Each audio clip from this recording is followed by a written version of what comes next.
கோயம்புத்தூர் மாவட்டம் வால்பாறைக்கு வெளி மாவட்டம் மற்றும் வெளி மாநில சுற்றுலா பயணிகள் சென்று வர நவம்பர் 1, 2025 முதல் இ-பாஸ் கட்டாயமாக்கப்பட்டுள்ளது. www.tnepass.tn.gov.in என்ற இணையதளத்தின் மூலம் கம்ப்யூட்டர் அல்லது மொபைல் போனை பயன்படுத்தி பொதுமக்கள் தாங்களாகவே விண்ணப்பித்து சுலபமாக இ-பாஸ் பெறலாம். இந்த இணையதளத்திற்கு சென்றவுடன் முகப்பு பக்கத்தில் இந்தியாவிற்கு வெளியில் இருந்து வருகிறீர்களா அல்லது இந்தியாவிற்கு உள்ளிருந்து வருகிறீர்களா என்பதை தேர்வு செய்யவும். அடுத்த பக்கத்தில் தங்களின் மொபைல் எண் மற்றும் கொடுக்கப்பட்டுள்ள கேப்சாவை டைப் செய்து கெட் ஓடிபி என்ற பட்டனை அழுத்தவும். இப்பொழுது நீங்கள் பதிவிட்ட தொலைபேசி எண்ணிற்கு SMS மூலமாக ஓடிபி வரும். அதனை பதிவு செய்து உள்நுழைய லாகின் பட்டனை அழுத்தவும். பின்னர் தமிழ்நாட்டில் இ-பாஸ் நடைமுறையில் உள்ள இடங்கள் திரையில் வரிசைப்படுத்தப்பட்டிருக்கும்.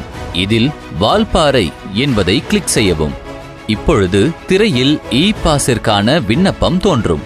இதில் விண்ணப்பதாரரின் பெயர், வருகையின் காரணம், நீங்கள் செல்லும் வாகனத்தின் பதிவு எண், மொத்த பயணிகளின் எண்ணிக்கை, வாகன உற்பத்தி வருடம், வாகனத்தின் வகை, எரிபொருள் வகை, வால்பாறைக்கு உள்நுழையும் நாள், வால்பாறையில் இருந்து வெளியேறும் நாள், தங்களின் மாவட்டம், முகவரி, அஞ்சல் குறியீட்டு எண் போன்ற விவரங்களை பதிவிட வேண்டும்.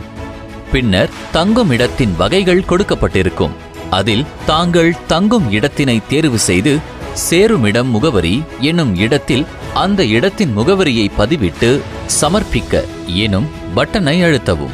தற்பொழுது வால்பாறையில் தாங்கள் கடைபிடிக்க வேண்டிய நிபந்தனைகள் திரையில் தோன்றும். அதனை படித்து பார்த்து கன்ஃபார்ம் எனும் பட்டனை அழுத்தியவுடன் தங்களுக்கான இ-பாஸ் கிடைத்துவிடும். இதனை பதிவிறக்கம் செய்து கொள்ளலாம். மேலும் இந்த இ-பாஸ் கன்ஃபர்மேஷன் குறுஞ்செய்தி தங்களின் மொபைல் எண்ணிற்கு அனுப்பப்படும். இந்த இணையதளத்தை பயன்படுத்தி உள்ளூர் முகவரியில் உள்ள அனைத்து வகையான வாகனங்களுக்கும் ஒரு முறை மட்டுமே பதிவு செய்து உள்ளூர் பாஸ் பெற்றுக்கொண்டால் போதுமானதாகும். இந்த நடைமுறையை பயன்படுத்தி பொதுமக்கள் மற்றும் சுற்றுலா பயணிகள் எளிதாக இ-பாஸ் பெற்று பயனடைய முடியும் என்பதை தெரிவித்துக் கொள்கிறோம்.